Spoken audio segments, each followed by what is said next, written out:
Thomas stood at Farquhar, the top station of his branch line. He had run round Annie and Clarabel after the morning journey and was enjoying a short rest before the run back down the valley. His driver and fireman stood beside his cab talking to the guard who'd brought startling news.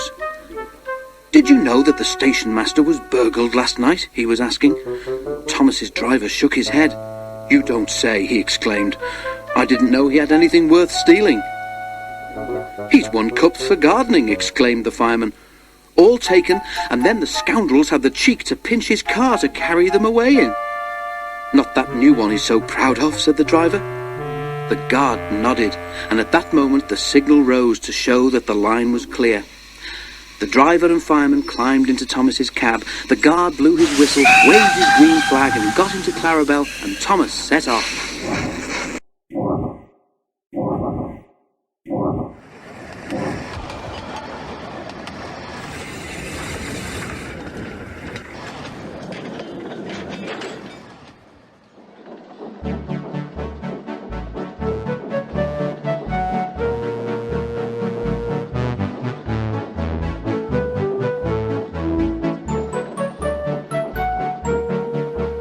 By the time they were through the tunnel, the train was running nicely. Road and railway were beside each other here, with only a stream between them. Thomas remembered his race with Bertie the bus. He'd only won because he could go through the hill, while Bertie had to go over it. A flash of colour on the road ahead caught his eye. He tried to go faster to look more closely.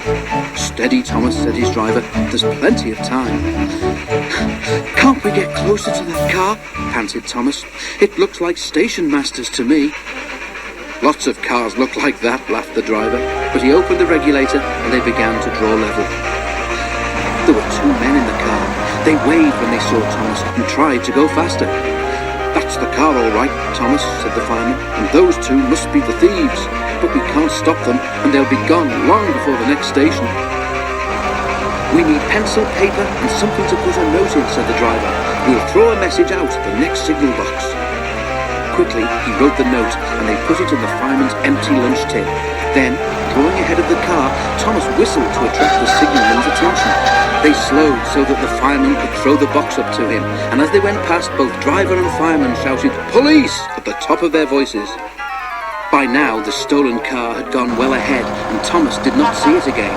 But the signalman telephoned police headquarters at once, and the thieves were stopped as a roadblock about 10 miles further on.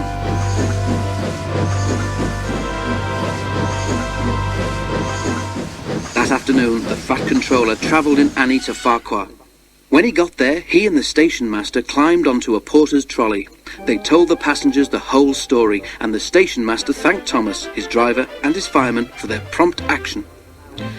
The passengers cheered loudly, and they cheered even more when they heard that the station master's gardening cups had all been found undamaged in a sack in the boot of the car. "A long time ago," said the Fat Controller, holding up his hand for silence, "Thomas showed how valuable he is to the smooth running of my railway. I am sure you will all agree that today he has once again proved himself to be a really useful engine."